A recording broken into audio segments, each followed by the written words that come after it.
Nicolás del Cañón. Nicolás, ¿Qué tal, Antonio? esto es una vergüenza. Sí, una vergüenza. Y tomo esto último que vos mencionabas de la ley que se votó para permitir el financiamiento de las empresas. Bueno, nosotros fuimos los únicos que nos opusimos a esa ley, pero fíjate que cuando se dan a conocer estas cosas, ¿no?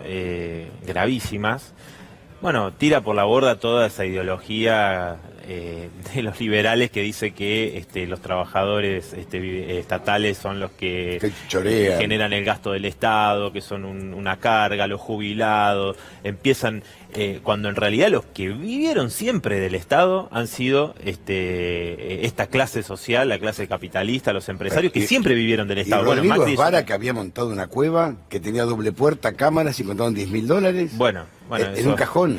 Eso realmente es escandaloso. Escandaloso, ¿no? Para el récord Guinness. Pero digo, esto de Vicentín me parece que es esa muestra, ¿no? Mientras estaban empujando a millones a la pobreza, mientras estaban despidiendo a miles y miles de trabajadoras y trabajadores que perdieron su empleo durante los 4 años de Macri, perdían los salarios de los trabajadores y trabajadoras, de los jubilados. Mientras todo eso sucedía, los amigos, los grandes empresarios, digo, ¿no? Porque estamos hablando de Vicentín. No estamos hablando una exportadora de granos de la más grande. Una pyme, ¿no? Entonces, y ahí te demuestra eso, ¿no? Que realmente los que son una clase parasitaria, ¿no? Que vive del Estado, que ha vivido siempre el Estado, son los grandes capitalistas en la Argentina y que además, bueno, hacen lo que sucedió bajo el gobierno de Macri, ¿no? Que fue un verdadero saqueo y ahora, bueno, tenemos el tema de la deuda, ¿no? Y fíjate un dato no menor, habían montado una oficina paralela en la FIP, ¿no? Hoy están todavía los mismos, está claro, ¿eh? Una oficina paralela en la FIP, con la AFI, para inventar causas judiciales. Entonces, ¿qué buscaban? Más allá después las responsabilidades que tiene que limitar la justicia, ¿no? Por ejemplo, Ricardo Echegaray, Cristóbal López, Fabián de Sousa, presos. La connivencia, artículo 32, bla, bla, preso tal. Como no alcanzaba esto, busquemos a otro. Eurnequian, era el zar de aeropuerto. Busquemos a Otero, zar de retiro. López, zar del juego. Ahora, los amigos le dan 18.000 millones de pesos.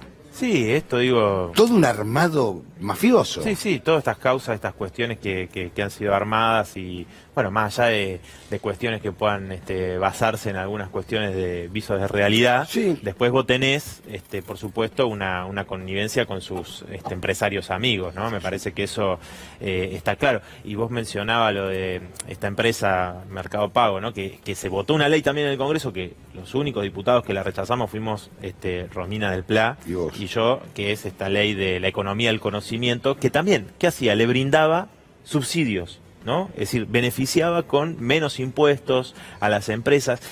Y tampoco estamos hablando de pymes, ¿no? Estamos hablando ganan de fortunas. Grandes empresas, ¿no? Entonces siempre los empresarios lloran y el Estado sale a hacerles ahora son siempre amigos, ¿no? Ahora fíjate que son siempre amigos. Vos fíjate, por ejemplo, la única empresa de azúcar que se opone a precios cuidados es la más grande.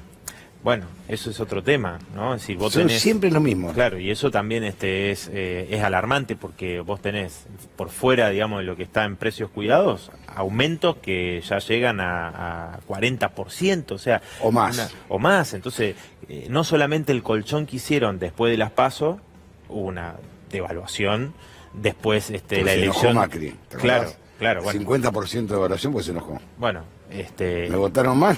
Votaron mal, tomá. Esas cosas, digo, y lo que sucedió después, inclusive la elección de octubre, también. Entonces, previendo lo que había anunciado Alberto Fernández del acuerdo económico y social, ya hicieron un colchón muy grande. Por eso para nosotros está mal plantear que se va a eliminar la cláusula gatillo de los trabajadores y las trabajadoras, ¿no? Eso, o que se dice del gobierno no estaría bien la cláusula gatillo. Previendo una inflación de un 40%, como ya se dice para este año, es un elemento, digo, mínimo. Se nota el trabajante de pies y manos. Claro, la cláusula gatillo es algo mínimo que vos decís para defenderte frente a la inflación sobre salarios que hoy están pulverizados. Por eso...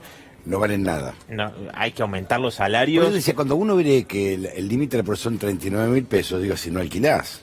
Claro. Si alquilás y viajás en bondi y tenés todos chicos, olvídate. Pero ¿sabés qué pasa, llegás Antonio? al 15. ¿Sabés qué pasa, Antonio? Que creo que una de las herencias que deja el macrismo, por supuesto todos los problemas que hay de las mayorías populares, de endeudamiento, etcétera, es que ahora tenemos una vara muy baja para discutir. Porque fíjate que los trabajadores del INDEC, de la Comisión Interna del INDEC, plantearon en sus estudios que la canasta familiar, porque si no medimos solamente la pobreza, canasta familiar, lo que necesita un trabajador, el año pasado, fines del año pasado, era 56.000 pesos. Los trabajadores de INDEC. Claro, ellos son los que viven del sueldo. Claro, ellos hacen siempre el estudio y dan a conocer cuánto vale la canasta familiar de un trabajador, es decir, cuánto debería ganar como mínimo un trabajador. Mínimo. Entonces, terminamos discutiendo el límite de pobreza, que hay muchísimos trabajadores por debajo del límite de pobreza, con esos salarios, imagínate. Fíjate, Nicolás, que hay un nuevo estamento, que son los trabajadores pobres. Claro. Que antes no existía. Bueno, pero por eso entonces nosotros no podemos bajar la vara a ese nivel y estar discutiendo eso cuando en el país no es que no hay recursos. Porque ese es otro tema, ¿no? Una trampa, decir, bueno, tierra arrasada para las mayorías populares. Ahora, los ganadores de Macri, mirá lo de Vicentín, ¿no? Que eso, si querés, fortuna. Es una fortuna y es un mecanismo que te demuestra cómo se beneficiaba a esos empresarios mientras arruinaban la vida de la mayoría del pueblo. ¿Y qué hacía un tipo que había montado una suerte de cueva en un ministerio? Claro. Con cámaras, doble puerta, claro, 10 lucas verdes en el cajón. Pero ¿por qué la vara queda tan baja? Porque, por ejemplo, se congelan las tarifas, pero, a ver, hay un problema de que acá las tarifas aumentaron sideralmente. Nosotros cuando planteamos que se votara una ley... Que se retrotraiga. Que se retrotraiga en noviembre del 2017, como se votó en el Congreso, y Macri vetó esa ley, ¿te acordás? Sí, que el Congreso la votó. Y entonces todos los que éramos oposición...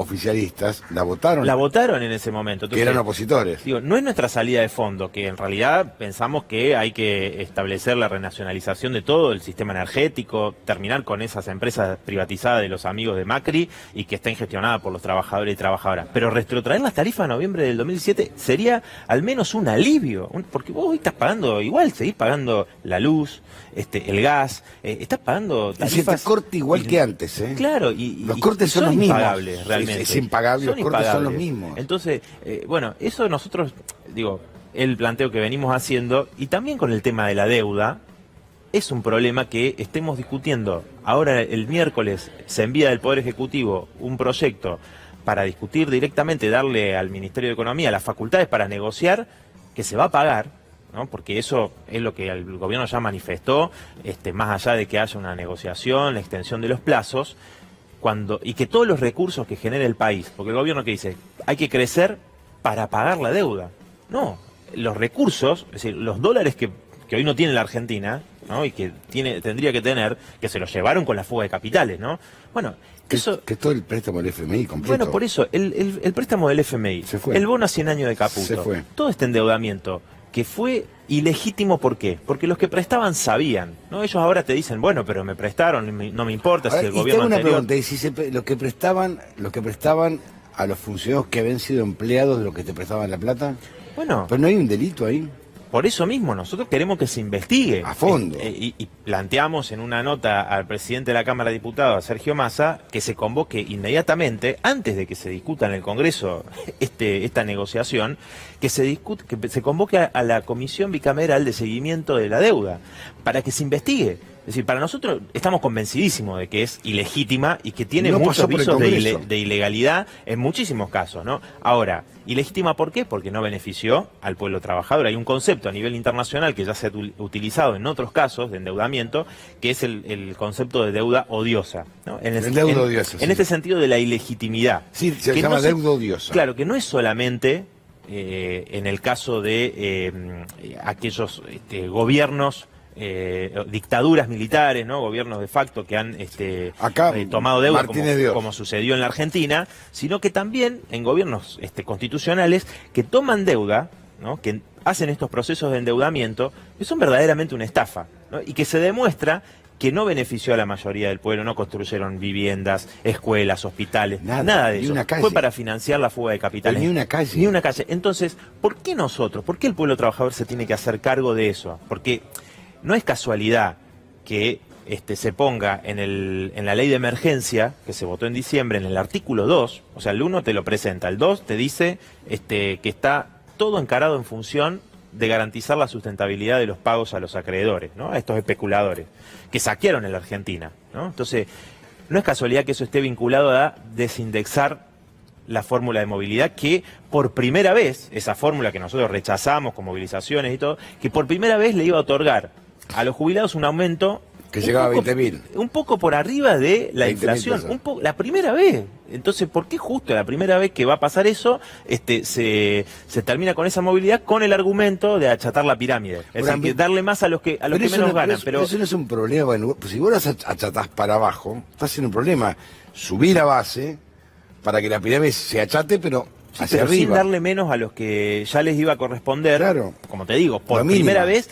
Un aumento del 11% ahora, 11,5%, y del 16-17% en el próximo aumento que les correspondía en junio. O sea, en todo el semestre se hablaba entre un 27 y 29% de aumento por primera vez. ¿Por qué justo ahora se hace esto? Diciendo que está bien, dicen, a los que ganan menos le vamos a dar un poquito más, pero el que gana 20.000 pesos, el jubilado que gana 20.000 pesos. O 21.000. O 21.000, o 30.000, o 35.000 pesos, trabajó toda su vida. ¿Por qué vas a darle menos de lo que le corresponde por esta ley? Acá la gran discusión a plantear, me parece a mí, como Estado, como partidos políticos, es, bueno, ¿cuál va a ser el piso por el cual vamos a empezar a discutir las jubilaciones? Eso es lo que... El piso del salario mínimo vital y móvil. ¿Cuál va a ser el piso? Claro. Pues si empezamos con 14.000 pesos, estamos en el horno. Claro, eso es lo que yo me refería recién cuando te decía la vara. ¿Qué piso? La vara, no podemos poner la vara ahí, ¿no es cierto? Entonces, ¿qué piso? Yo creo que el gobierno intenta permanentemente bajar las expectativas, ¿no? De muchos que votaron la fórmula Fernández con la idea de recuperar lo perdido con Macri, ¿no? Entonces, si se plantea que nos tenemos que hacer cargo de esta estafa, porque la deuda, es decir, si tenés que crear recursos para eso, quiere decir que a corto y mediano plazo esos recursos no van a ir a la necesidad de las mayorías populares. Entonces digo, es un problema que se ve en concreto. O sea, el jubilado que cobra 20.000 pesos, en vez de tener un aumento del 11 y pico por ciento, va a tener menos. El que gana 35.000, menos inclusive. Entonces, digo, eso nosotros no podemos más que rechazar esta idea de la solidaridad, ¿no? De aquellos laburantes o jubilados que van a ser afectados cuando a los grandes ganadores de Macri no se los afecta sustancialmente. Nicolás, y el tema de los contratos basura del Estado, el tema del monotributo, que todo esto contribuye a que el ANSES vaya perdiendo su capacidad de, digamos, de facturación, ¿no? Digamos, todo eso hay que empezar a replantear una modificación, ¿no? Por supuesto, ahí vos tenés dos temas muy conectados. O sea, la precarización laboral, el trabajo no registrado, el fraude laboral, que significa muchas veces la contratación del monotributo, y por otro lado el tema de las jubilaciones, ¿no? Que no es solamente el blanqueo de las trabajadoras y trabajadores, que es un punto fundamental, ¿no? Porque con eso también no solamente le niegan los derechos a esos trabajadores, sino que son menos aportes, sino que además está el tema de la restitución de los aportes patronales al 33%, es nuestro planteo. Es decir, por ahora se va a discutir supuestamente una nueva fórmula de movilidad, ¿no? Que para nosotros tiene que empezar por poner una jubilación mínima.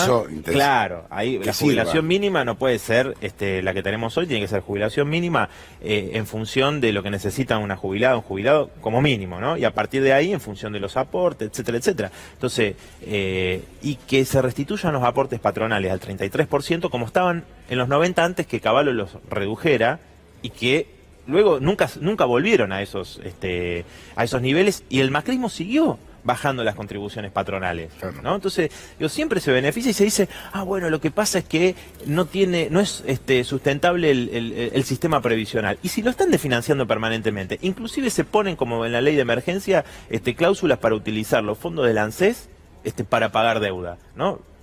Ya lo habíamos visto con el gobierno anterior. El problema es que muchos de los que hoy están en el gobierno antes denunciaban cosas que ahora ponen en las leyes que ellos mismos impulsan, ¿no? Y muchos siguen.